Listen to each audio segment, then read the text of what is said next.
God blesses whoever hears this, so that your soul might be saved.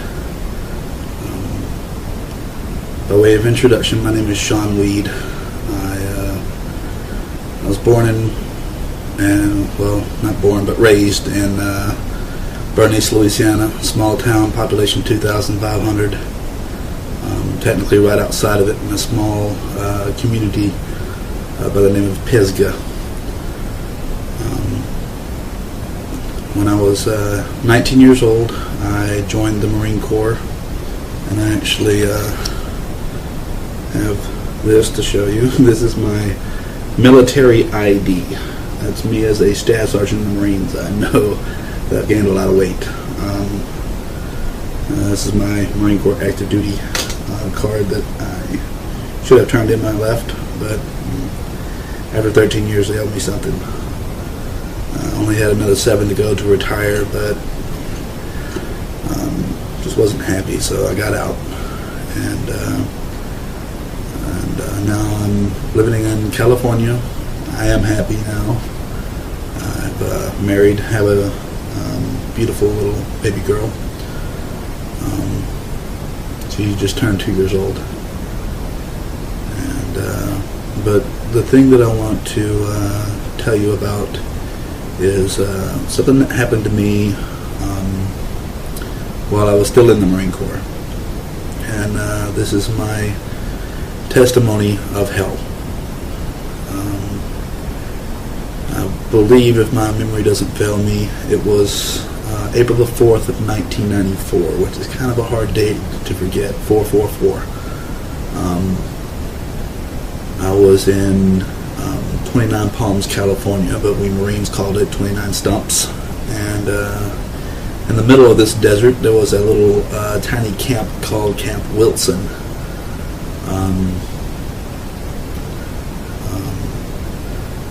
I was in the middle of a training cycle because I was with artillery, and every time we go from Camp Lejeune, North Carolina, to 29 Palms, California, to do training, we stay there for 2 months.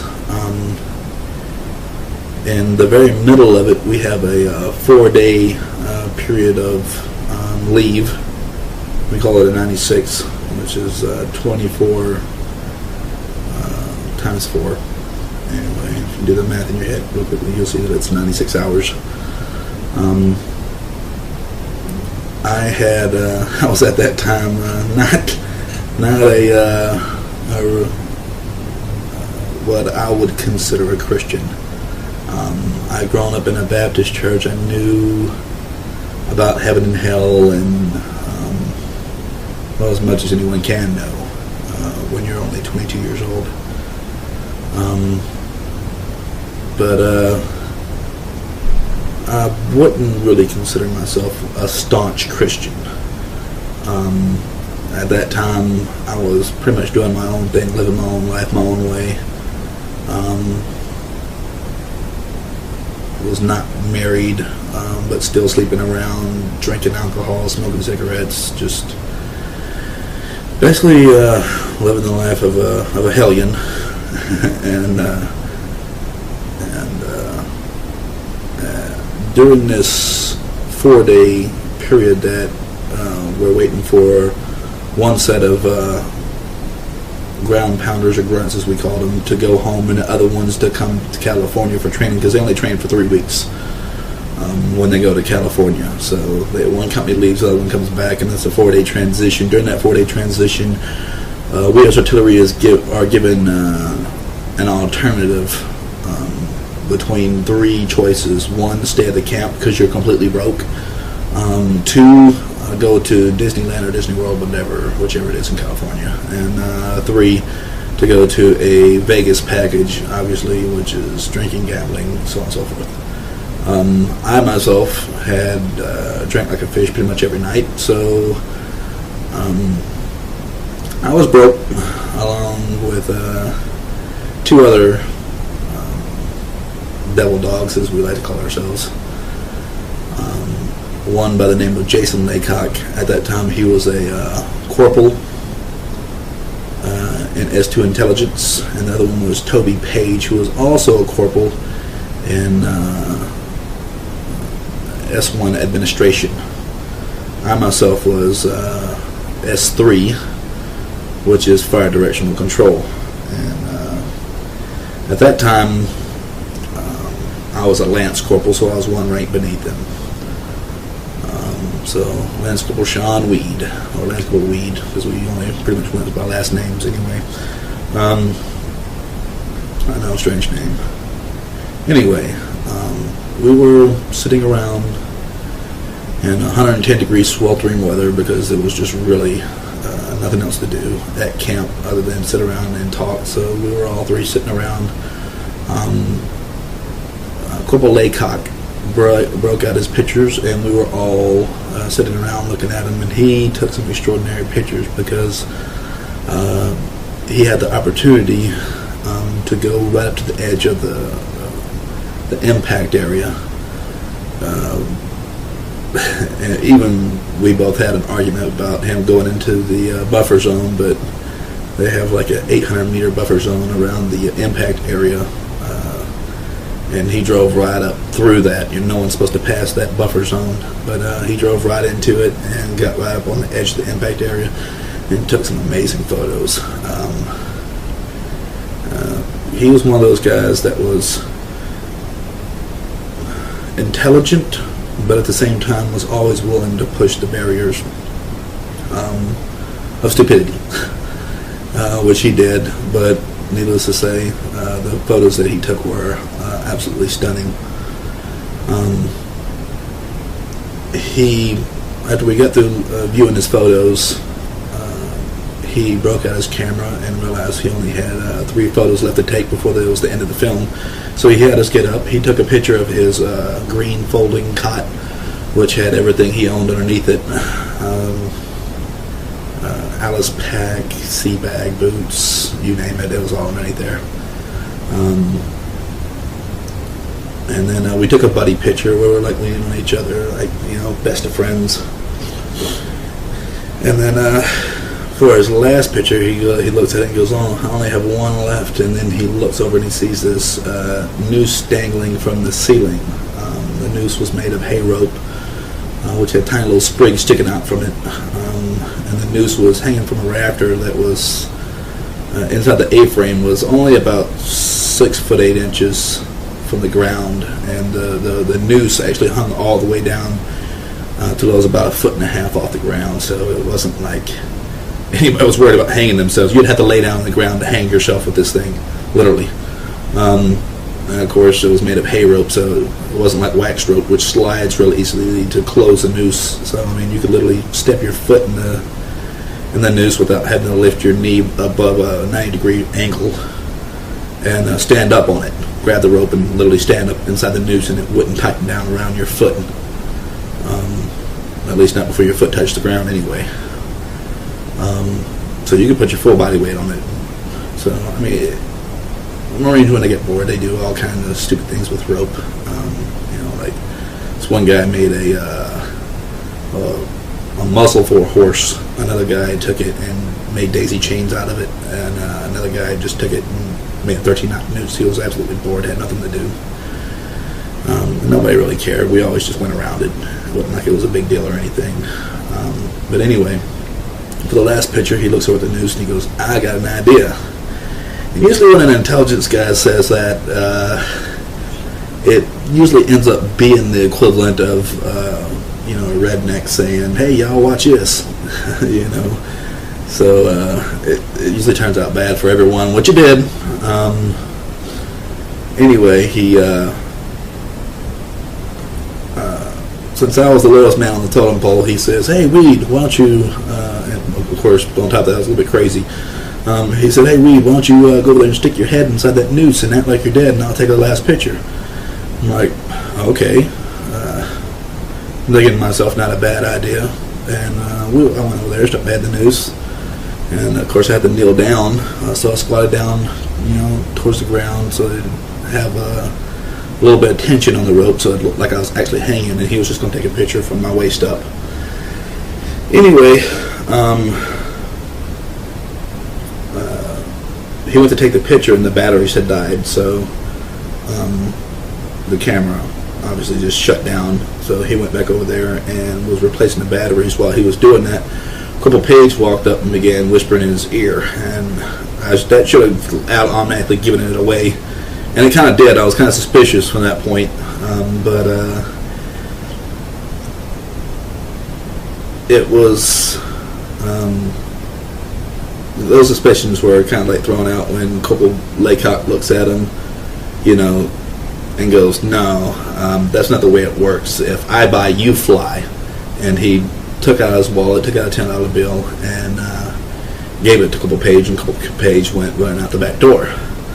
In the meantime, he had to replace the camera, replace the batteries in the camera, and we went back over there, and he was giving me direction. He's like, "All right, now let your arms dangle loose. Now close your eyes. Relax them. Don't make any wrinkles. Stick your tongue out a little. Cock your head to the side a little bit. And he's giving me all these instructions so that it would make a real-looking photo. And I didn't know it, but at that time, he was using his voice to mask the footsteps that were sneaking up behind me. Corporal Page had gone out the front door and came in the back door right behind me and was sneaking up on me. He grabbed the knot and slammed it down around my throat, just as I had exhaled. So immediately I stood up, stunned, because I didn't know. Number one, I didn't know that he was sneaking up behind me. Number two, I just got this rope slammed down around my neck, and number three, I couldn't breathe. So I immediately stood up, and I knew I had just seconds left, maybe 6 to 8 seconds, because I had just exhaled and I couldn't breathe back in. So I jammed a finger into the knot and actually scratched my neck in the process of doing it. I grabbed I had a finger in the noose, and I grabbed the knot on the back, and I was pulling against it. But what I didn't understand is that the rope comes down through the knot, comes off to the side around your neck, then comes back up through. So if you don't grab this knot and twist it over to the side, you'll never get this rope to slide because it's at an L. It's like this. It's hooked into there, and it won't come loose until you straighten it out. Of course, it was on the back of my neck, and I didn't have all that much time to think about it. So I'm just grabbing the knot and pulling for all that I'm worth. And with one finger, it was just not enough strength. So I shoved another finger in there and grabbed the knot. And I knew I only had seconds left. And I said to myself, I have one shot, one chance to get this right. Otherwise, I'm a dead man. So I shoved the second finger in there, and I grabbed the knot, and I closed my eyes, and I clenched my teeth, and I pulled for everything that I was worth. And I felt something give way, and I fell forward, and I was out, and I was glad to be out. And the guys, they just looked at me, and they go, like this, and I gave them a few choice words, which I will not repeat. Anyway, they just turned around and went over and sat down on their cots, and I went over and sat down with them. I sat down right beside Corporal Jason Laycock, and Corporal Toby Page was sitting right across from him. Corporal Page reached underneath his cot and pulled out a brown paper bag. He unrolled it, and inside of it was a white AFES bag filled with what we call G-Dunk, or snacks, candy, soda, stuff like that, chocolate, chocolate chip cookies, whatever. And I actually leaned forward and looked down inside the bag, and I saw that he had mostly some Ho-Hos and some Twinkies and Star Crunches. He had a couple Gatorades inside there, lemon, lime, orange. And at that point I was like, okay, you didn't need anything to eat. You already had a bag full, But in the meantime, he began, he closed up his bag and was eating some Ho-Hos, which comes 3 in a package. And these are the ones with the chocolate icing around the outside, but on the inside it looks like a swirl of chocolate cake and icing. Pretty good. You can actually like twirl them and eat them at the same time until there's nothing left but the center. But anyway, he was munching on that and telling this story about how the last time he came back from CAX, which is Combined Armed Exercise, that's when artillery, the infantry, and air all assault the target at the same time. Of course, it's well coordinated to make sure that we don't hit each other. That would be a bad thing and result in many lost lives, which is not a good thing during training. Of course, if you don't train that way, you don't win in battle. When the stakes are really there and the stakes are really high, so you got to train as if it was the real thing, and that's what we do. We train hard and long, and sometimes we train dangerously, but overall it helps us come home alive. But anyway, I just blanked out. Anyway, he was telling this story about how he had come back from Combined Arms Exercise, and how he was wearing his tuxedo, how he went to Club 108 and slid across the dance floor, knelt down and gave his girlfriend a dozen roses. It was while wearing these bear shoes. They have little white claws on them, kind of like you wear when you're about to, lounge around your house in your pajamas. Well, anyway, it was a strange story, I know, but probably not as strange as the one I'm telling.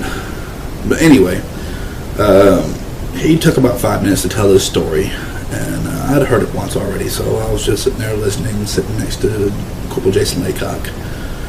And Jason Laycock was just pestering, just bugging him to death for one of those Ho-Hos. Every 15 seconds he'd be like, yeah, can I get one? Oh yeah, that's neat. How about now? And he's just, pestering him, and I'm just looking at the two. And 3 times while he was telling this story, he leaned over and he would look me right in the face as he was wrapping up the third one and wrapping up his story. And finally, he gave over half of a Ho-Ho to Jason Laycock. He leans over and he looks at me right in the face, and he's only 4 feet away from me. He leans over and he looks me right in the face. He goes, "I don't think he's playing." Of course, we're the only 3 in the room, so I'm just like, what's he talking about? So Jason Laycock and I turn and look back, and sure enough, there's my body hanging from the noose. Needless to say, I was completely shocked. I don't have that great of eyesight. I need glasses, and at that time it was no different. But I could still tell from the outline that it was me. So I immediately, just shocked, I just stood up. And I turned and faced my body, which was hanging from that noose roughly about 30 feet away. And I walked out, and I walked over closer till I was about, maybe 15 feet away, so I could get a better look. And sure enough, it was definitely me. And I'm standing there, and I'm thinking to myself, how can I be there and here at the same time? And I look down, and I'm sure enough, I'm wearing the same green T-shirt, the same brown web belt, the same camouflage pants, the same black boots. I even pulled my dog tags out, and I was still wearing them. But it was when I pulled my dog tags out that I dropped them, and I looked at my hand, and I realized that if I stared at my hand, I could see through my hand and see the sand on the ground. And that's when I realized I was dead. And I had been dead and sitting next to my friends for 5 minutes, and then I realized they didn't even know I was there. They couldn't see me. That's when Jason Laycock came up, and he knelt down beside me, and he took a photograph of my body hanging from that noose. And I was standing there right beside him, and of course he had no clue that I was standing beside him. But anyway, he goes, "Now that's a good picture," and snaps the last photo. The film began to rewind, and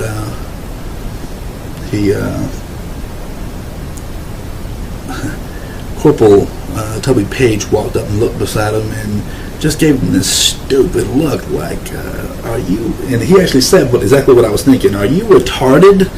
He goes, look at him.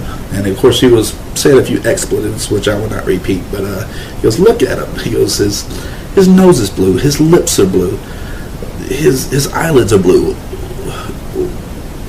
there's drool hanging out of his mouth all the way down to the ground. And he goes, are you a bleeping retard?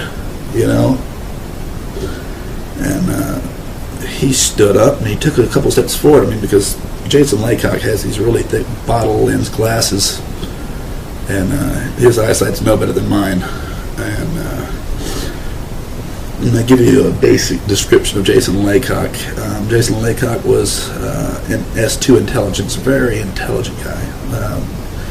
Despite all the funny things you can say about intelligence people, he really was intelligent.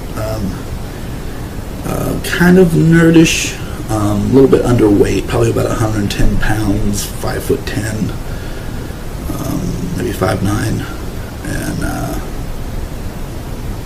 but not a bad looking guy. I mean, if he had packed on a few more pounds, maybe 30, 40 pounds, he would, I'd put him in the handsome category, but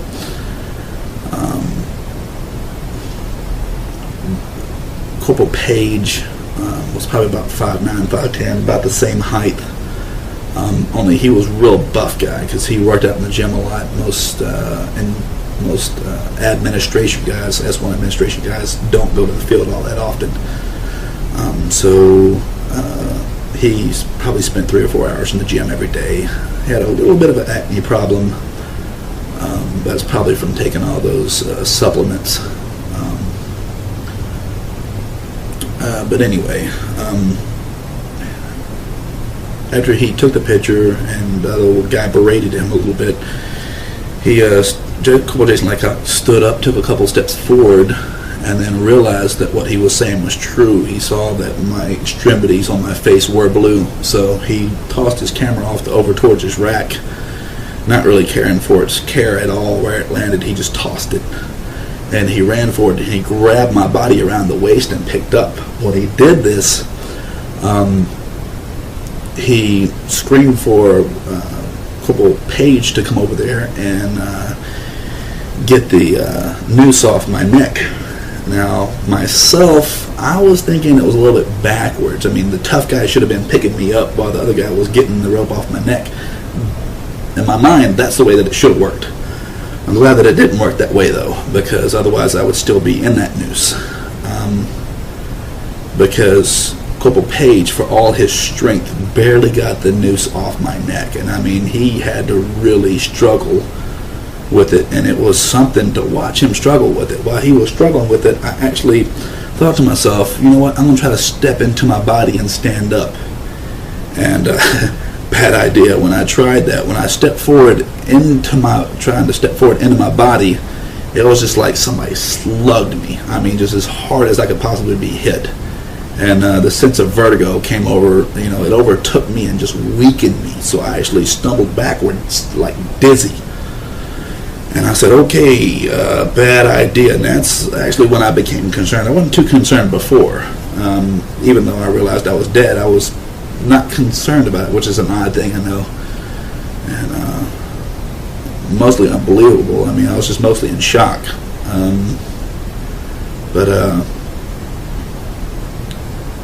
Anyway, they managed, for all his strength, it took him 2 or 3 tries to get the rope off my neck, and he was just exhausted afterwards. I mean, his arms were completely burned out. And like I said, this is a guy who lifts weight in the gym constantly. So he really exerted himself. If it had been the other way around, Jason's small frame would have never been able to get that rope off my neck, even though the other guy could probably held me up for hours. But it never would have come off. Anyway, they drag my body over and they throw it on my rack. And immediately, Corporal Page began to freak out. I mean, he's like, oh my God, we got to tell somebody. We got to do something. I mean, he was in the go mode while Corporal Page was sitting over there like the thinker. You could tell his mind was just turning at 1,000,000 miles an hour. And he was looking over there at Corporal Page, and he was like, "Shut up, stop pacing." And I'm thinking. I mean, he was the thinker. I mean, if he could have come with a way or a story to throw over this so that they could have gotten out of it, he would have been the one to come up with it. While the other guy was just completely freaking out. In the meantime, I thought, okay, well, this is my opportunity. My body's not moving around anymore. It's laying down. It's, in a stable position. I'll just lay back down into my body. And so that's pretty much what I did. I placed my foot inside of my foot and my other foot inside my foot, and I sat down just like I'm sitting now. And I looked back and saw how my body was laying and how my head was positioned, so I just leaned back into my body. And as my head went inside my head, because you got to remember, my soul was laying down into my body. I know it sounds weird when I say my foot inside my foot, my head inside my head, but you'll get the picture now. So anyway, I'm leaning back, and as soon as my head falls inside my head, I'm instantaneously standing up, and I'm in complete darkness. I mean, it's a darkness that you could almost feel. I know it sounds weird, it doesn't make any sense, but that's the only way that I can put it. I mean, because this darkness had like a texture to it, and it was complete darkness. It was just solid black. And I know the first thing I thought to myself is, well, where am I? And I had no clue where I was. I was still wearing everything that I'd been wearing before, only I was just in this place that I didn't recognize at all. And the first thing I noticed is that there is nothing. And when I say nothing, I mean absolutely nothing. There's no light, no wind, no sound, nothing. And I thought to myself, there can't be nothing. I'm standing on something. So I looked down, and I'm standing on nothing. I mean, the only way I can liken it to is if you went inside of a giant warehouse and elevated yourself a good 30 feet off the ground until you stood on a plate of glass, so that when you dimmed the lights you couldn't see the ground beneath you, but yet you could still see beneath you. That's the only way I can explain it to. It was like standing on air that was hard as stone, but had no reflection. It was like standing on hardened air or glass that had no reflection. That's the closest I can come to explaining it. But when you look down, you could literally see beneath your feet for a couple feet down, but you were standing on nothing. And I thought to myself, well, if I was in a completely dark room, I wouldn't be able to see my hand in front of my face. How is it that I'm able to see what there's light coming from somewhere? And so I looked up, because that's where pretty much all sources of light are, whether you're inside or outside, they're above you. So I looked up, and I see nothing. And that's when I realized that I was the one that was emanating the light that I was able to see with. I was glowing like a chem light, those little shaped lights that you use for walking around on Halloween, or for the military. We used it for different things, but the little chemical lights that have the little glass thing in it, and you break them and you shake them up. I was glowing like that. I was glowing this very, very dim white light that I was able to see maybe 10 feet in a complete 360 all around me. In all directions I could see away from me, because I was emanating this light. But that's how dim it was.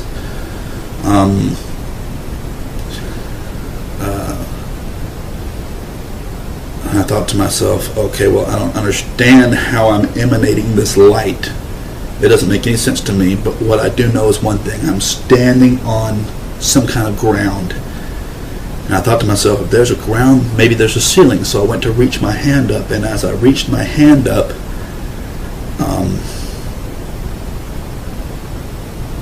I touched the ceiling without touching it. And I know how ridiculous that sounds. But if you can imagine your consciousness reaching up and touching something and knowing for 100% sure that it's there without having to physically touch it. I mean, it's not such a alien concept in all actuality. I mean, because with light, we're able to see everything around us. I mean, I can see that mirror that's, you know, a good 15 feet behind me, maybe 20 feet behind me. I can see that mirror. I don't have to go over there and touch it to know it's real. But I know for 100% sure that it's there. And the same way, and it kind of shocked me because I jerked my hand back down. I was like, whoa, there's a ceiling up there, and I know that it's there. I can't see it, but I know for 100% sure that it's there.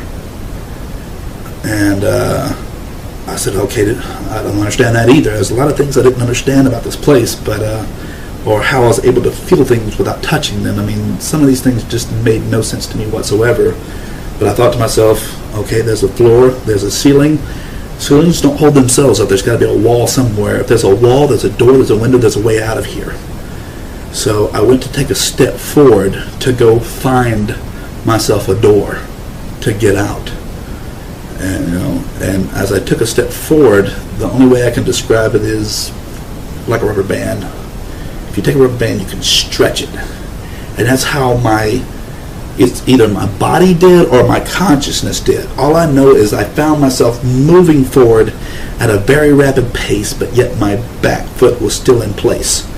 As I stretched out and wanted to go that direction, I did at a very rapid pace. I stretched out maybe like 1, 2, 3 football fields. While the back stays in place, the front stretching out, and that's the only way I can explain it. All I know is I knew for 100% sure that I was moving forward at a very rapid pace, but I was getting nowhere.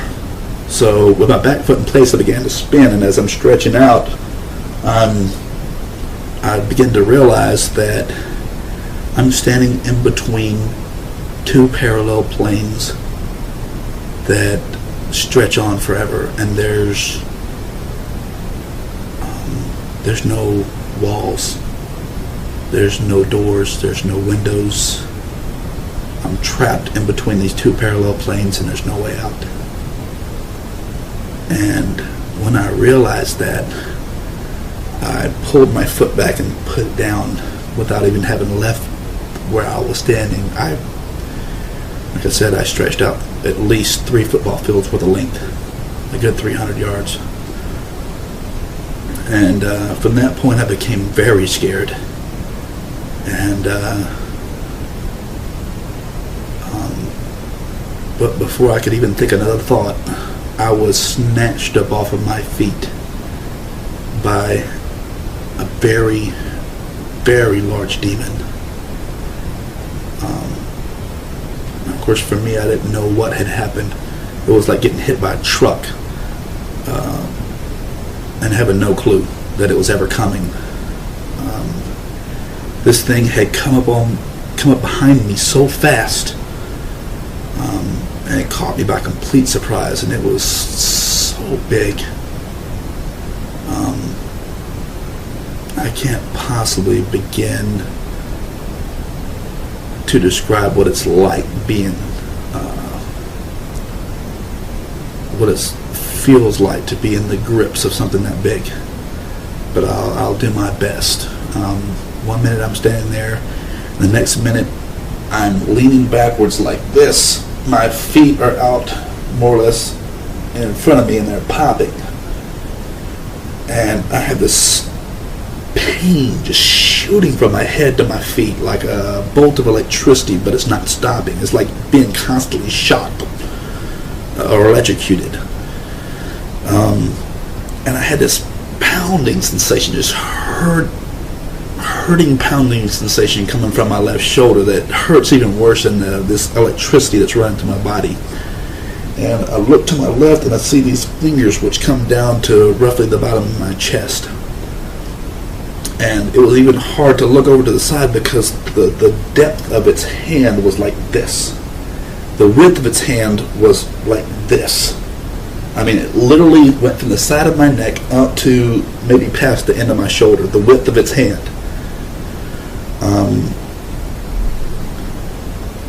The color of its skin was black and red. Now, I don't know if it was red with black shadows moving across it, or if it was red with a black oily substance like a cloud moving beneath the skin, so that it makes it have a perception of moving while it's standing still. You know, kind of like the sky stands still and the clouds move across it. Kind of like that. I'm watching these giant red fingers with blackness moving through it. Now, like I said, I don't know if it was shadows or if it was a substance beneath the skin. All I know is the fingers were very big. Each one was about this big around and roughly about this long.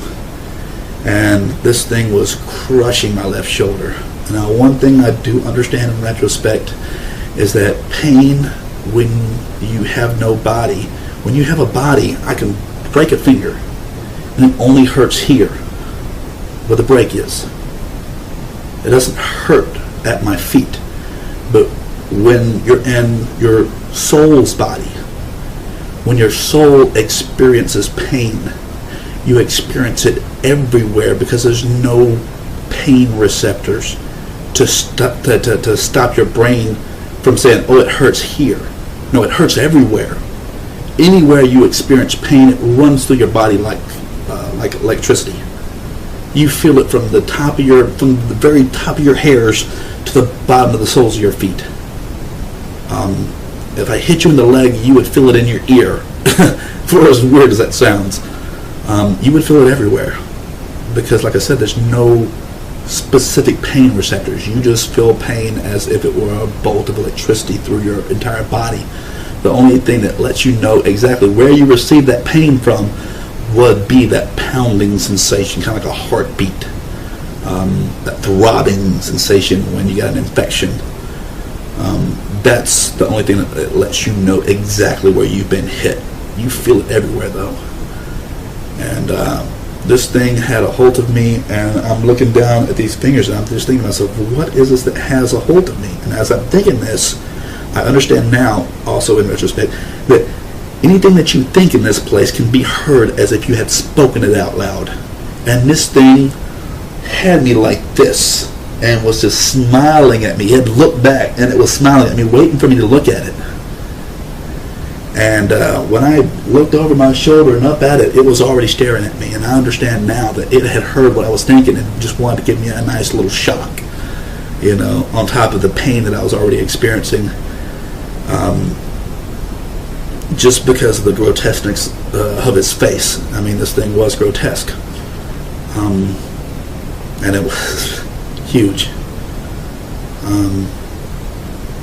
Overall, the thing, and I know this sounds already more crazy than everything that I've already said, but this thing is 13 feet tall, and it's not like I sat there and said, okay, stand still, let me grab a step ladder and measure you. Where's my tape measure? You know, no. Anything that you want to know in this place, all you have to do is ask it. Ask it in your mind or ask it out loud, and the answer will be given to you. It doesn't matter. And I thought to myself, how big is this thing? And the answer immediately came to me, 13 feet. It was exactly 13 feet tall. And I didn't ask myself how much it weighed, otherwise I would know that too. All I know is the thing was huge. It was built like Arnold Schwarzenegger in his prime. I mean, just whipped full of muscles. Just big. It's, like I said, its skin was black and red. It had no hair whatsoever on its body. None. Like no hair up here, no mustache, no beard, no hair on the knuckles like I have. Just completely hairless. It's completely humanoid in shape, though. I mean, it had 2 legs, 2 arms, 1 mouth, 1 nose, 2 ears. Other than that, it looked completely human. The differences was this, where our eyes are white.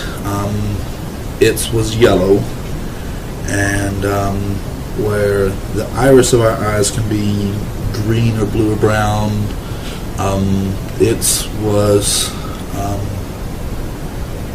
gold and diamond shaped like a snake's. And It had a really flat nose. I mean, just looked like somebody was literally pushing its nose against its face, and its nose was easily as wide as its mouth. So really flat, really wide nose, and gleaming white teeth. I mean, perfectly shaped, just like a human's, probably better than mine. And it had, the only thing that looked really strange about its teeth was it had, where we have our canines, it had two tusks coming up out of its mouth like a boar, like a wild pig. It was like I said, it was just very large, 13 feet tall, and just extremely muscular. And this thing, like I said, it just picked me up like I weighed nothing to it. And it was taking me along for a ride. And but just I only looked at its face for, I would say, a second, and that's all that it took. Yeah, I was just, as a man, I'm not afraid of any other man on the face of this earth. I will fight anybody. I don't care how much bigger they are than me. But this thing, there was no fighting it. I mean, it was far too big. I mean, 13 feet tall versus 6 feet tall. I could stack another one of me on top of my head and still not be as tall as it. You know, and if I had to guess, I would say roughly about in between 3,000 and 4,000 pounds. I mean, I don't know for sure. I'm just guessing, but I would say that's a pretty fair estimate. The thing, like I said, it just picked me up and took off with me, and I'm not sure if my feet were popping out of just sheer pain, or if it was the speed at which we were moving. But this thing was running. It had me by one hand, by the shoulder. It had me by the shoulder with one hand, and it was moving at a very, very fast velocity. If I would guess, I would say probably at over 80 to 100 miles an hour. Just rough guess. It may have been faster than that, I don't know. But all I know is the thing was moving very, very fast. And had complete control. I mean, just there was nothing at all I could do to get away or anything like that. And I looked at its face for only a second, and it was enough to scare me. It would be enough to scare anybody, I'm pretty sure. And I looked away from it, and from that point forward, the only way I can describe it is all hope just poured out of me. I literally felt hope and emotion as if it were a physical substance, like water in a cup just being poured out of me. I literally felt hope pour out of me, starting from the inside of my head. It just drained out of my body all the way down and right out through my feet. And once hope left me, it was like I became numb. My feet were still popping, but I couldn't feel any pain. It was just like I was just drained completely of all strength. Any energy that I had was just gone. It was of all strength. Any energy that I had was just gone. It was I don't know if this is in the Bible or not, but I think that the strength of hope is in God. You know, and without God, without any hope, you don't really have a reason to live. You don't have a reason to fight. You don't have any strength whatsoever. So without hope, you don't have strength. And I know that's kind of grasping at straws in a way, but for me it makes sense. And after hope left me, and I was just kind of like going along for the ride, just numb, realizing that this thing was taking me wherever it wanted to take me. That's the next thought that came to me, is where is it taking me? And then the thought instantly came to my mind. The answer did. And the answer was, it's taking you to hell. Now, when I grew up in a Baptist church, I was taught hell was fire and brimstone. That's an empty void of an area. But that's also in the Bible too. We just don't pay much attention. And they shall be cast out into outer darkness, where there shall be weeping and gnashing of teeth. The outer darkness that they're speaking of is where I landed. For those who are evangelical and believe that hell was literally split in half at one time before Jesus died on the cross, into one part that was called Abraham's bosom, and to another part that was the portion of fire where people were still tortured, as Jesus talked about it in one of his parables. I think this was one of those things that was not really a parable. I think it was a true story of Lazarus and the rich man, where the one was being consoled in Abraham's bosom, and the other, and only separated by a short distance by an impassable chasm.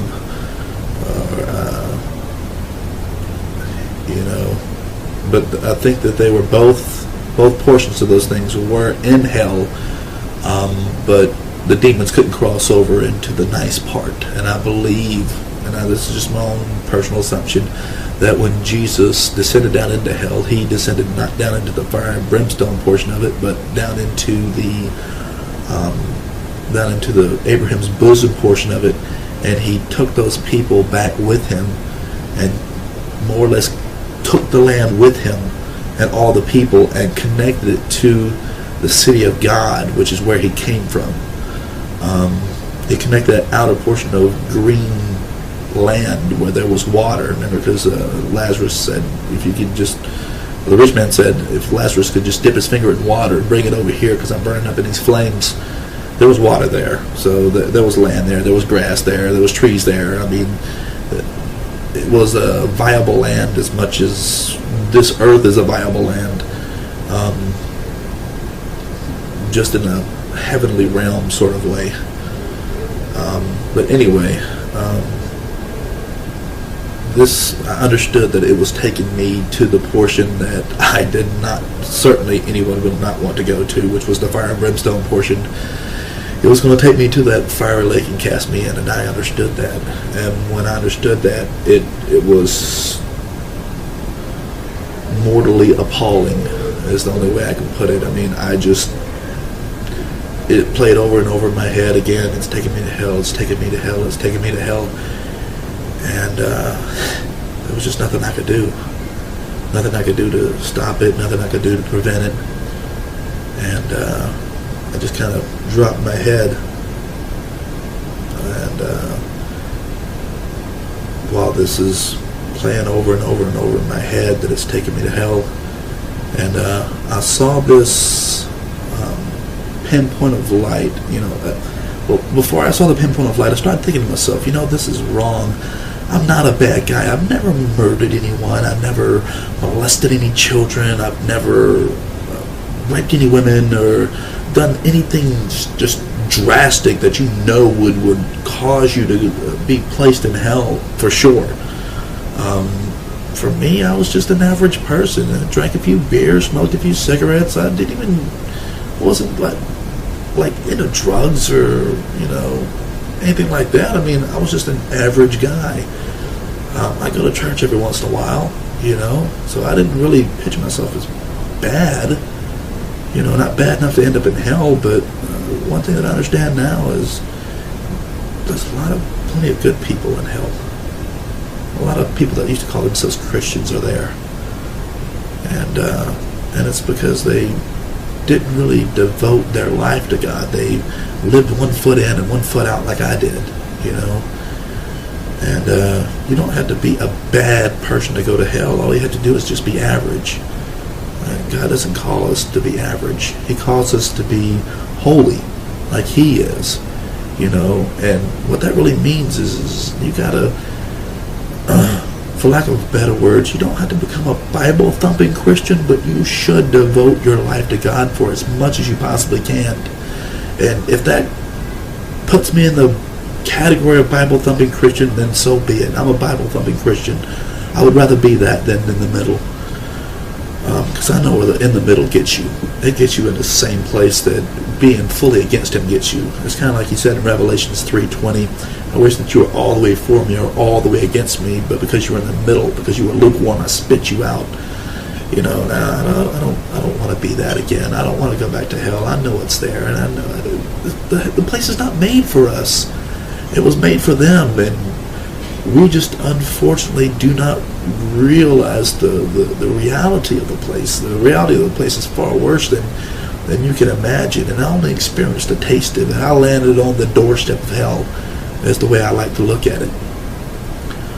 Or you can even say I landed in the middle of hell, but it wasn't fire and brimstone, although I know for certain that it does exist because that's where it was taking me. And although I never laid eyes on the flames, I know that they really do exist. But as I was thinking this to myself, that I'm not such a bad guy, why am I ending up here? That's when that light appeared. And I looked up at it, it looked like a star far off in the night sky. Something so tiny and insignificant and far away that it couldn't possibly help me. And then I saw it moved off to the left a little bit, and I picked my eyes up, and my head up, and I looked at it, and I thought to myself, did we just change direction, or did it move? And it went back to the right, and I thought for myself, no, for certain, we didn't change direction, it moved. And I thought to myself, well, what is that? And as I thought that, and began to focus in on it, it just came rushing at me like the only way I can describe it is the speed of this thing was like a bolt of lightning. It came at me so fast that one moment it was just like a tiny little star in the night sky, and the next minute, white, bright, blinding white light. And his hand was reaching down to me, and it was an angel. It's all right.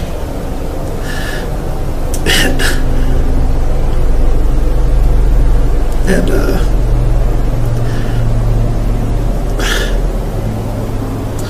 my hand just reached up and grabbed its hand.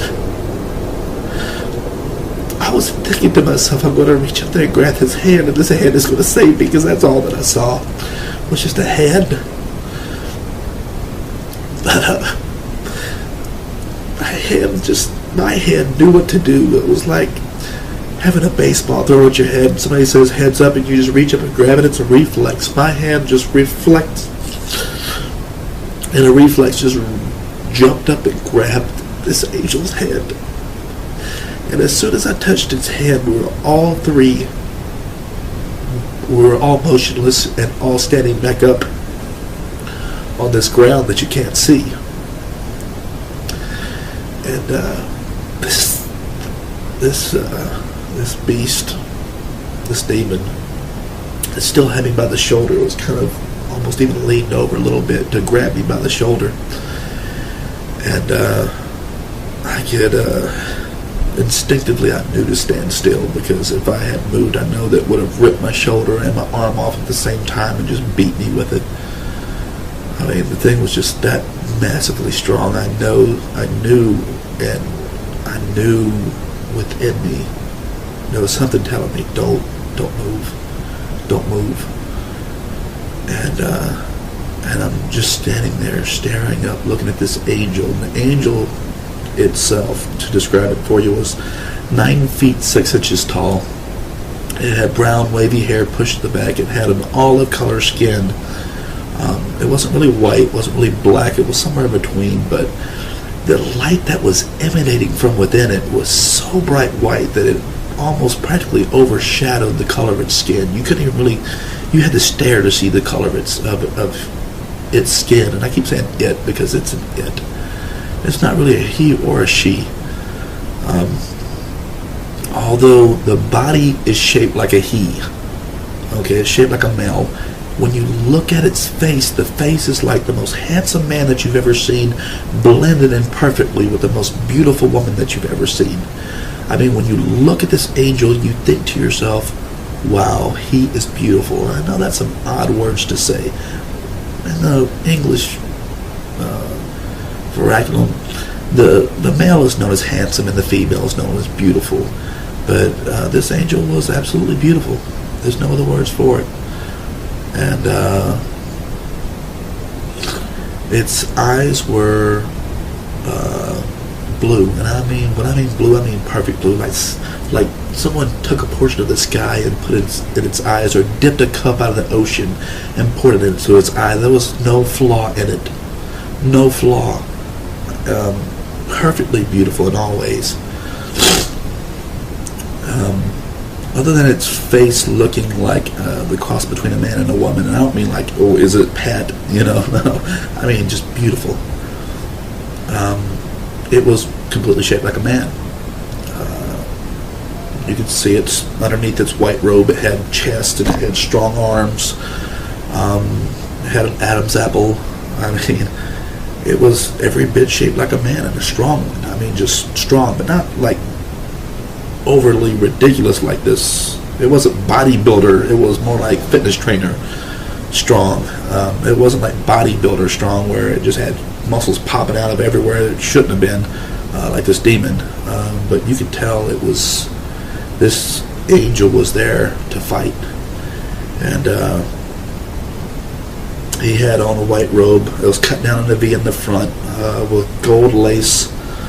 I guess, I don't even know what to call it. Like embroidered gold around the edges of its collar. And not lace, but embroidered gold. And the sleeves came just below the elbows. And this robe was kind of like a white Roman tunic robe. I guess that would be the best way of putting it. And it came just below its knees. So its knees and its elbows were covered.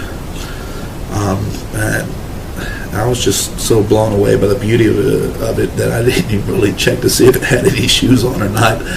I don't really remember. All I know is it was big. Not as quite as big as the demon, but big enough. And I'm looking up at it, and I'm just blown away by its brightness and its beauty. And at the same time, I'm just frozen in place, because I know that if I move this thing, it's going to rip my shoulder off and just beat me with my arm. And this thing, I can feel its anger, this demon's anger, like heat from a fire. And it turns around like this to see what had stopped it and why. It wanted to know what had stopped it and why. Because technically I was right where I belonged. And once you're there in hell, you don't normally get a chance to leave. So it owned me like a piece of furniture, like your car. It owned me, and it wanted to know why it was being stopped. So it turned around and was ready to fight. Make no mistake, this demon was ready to get down in the worst way. But as it whipped around, this angel its speed was incredible, and it just rushed forward and with an open palm hit this demon, and it had to angle its arm upwards at about the height of its head to hit this demon in the chest. And it hit this demon with such power. I mean, I can't describe the fierceness of the power of this thing, but it hit this demon with such force that its hand was literally ripped from my shoulder. It had no clue what had hit it. By the time it had even turned its head, it was already hit. And this demon was hit with such force that it literally folded up and started flying backwards, folded in half like this, flying backwards. And I'm just watching it fly backwards and skip off this ground that you can't see, like a stone over water. And this angel looked at me and he called me by a long name, and I immediately understood it to be mine. It was a heavenly name. But as soon as it called me this name, it took it from my mind. It called me this name to let me know that, more or less, that I still have a chance to make it into heaven. You know, like, I have a heavenly name. I squandered it. I wasted it. And if this had been my ultimate time, my last breath for real, that's where I would have stayed. But when he called me this long name, it was a feeling of home. You know, like when your mom calls you for dinner or supper, however you want to say it, and you know that it's time to go in and eat, and you're all happy, you know, because you just stayed outside playing forever, you know, and you're about to go in and sit with your family. It was like that. You know, it was a feeling of home, and it looked at me and it began to speak to me, and its voice was like a waterfall. If a waterfall could speak, it was like a rushing sound in your ears, like Sean. And I understood later on that it was converting my understanding to understand its language. It didn't descend down to my broken language of English. It elevated me up to understand its language. It messed with my mind, for lack of better words, but it elevated my understanding. And he looks at me and he says, "Hello, my name is Michael." And I immediately knew that this was the archangel of the Bible that it spoke of, the archangel Michael. And I can tell you for certain, I've seen them both. I've seen the archangel and I've seen Jesus, and they look nothing alike. And they are not the same being.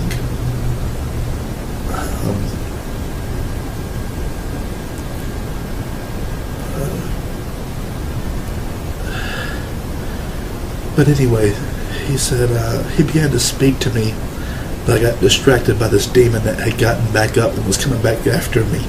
It was coming back to get me. And it was coming back to fight this angel for my soul. And so I turned back because I knew that it was coming. I'm sorry. So it was, this angel was still talking to me, so I wasn't really listening to it. I was too focused in on this thing, and it was getting bigger. It was running back after me, and it was getting faster, and it was getting bigger, so it was coming back after me, you know, from this great distance that this angel hit it. And so I looked back at him like, whatever you got to say, please just hurry up and say it, and if you're going to get me out of here, please get me out of here. You know, and this is what I was literally thinking. You know, and he just looked at me and he gave me a saddened look, and he looked at me and he just goes, "Your time has not yet come. It's time for you to go." And he points his finger, and when I stepped in that direction, my soul immediately went back to my body. Just as fast as I had appeared in this place, I left this place, and I was back in my body, laying on that cot where I knew I should have, my eyes opened. And it took me a good 20 minutes to get to walking again, simply because my entire body had fallen asleep. And I'm almost certain that after having been dead for 8 minutes, that there must have been angels there jump starting everything in my body again, because there would have been no blood flowing anywhere.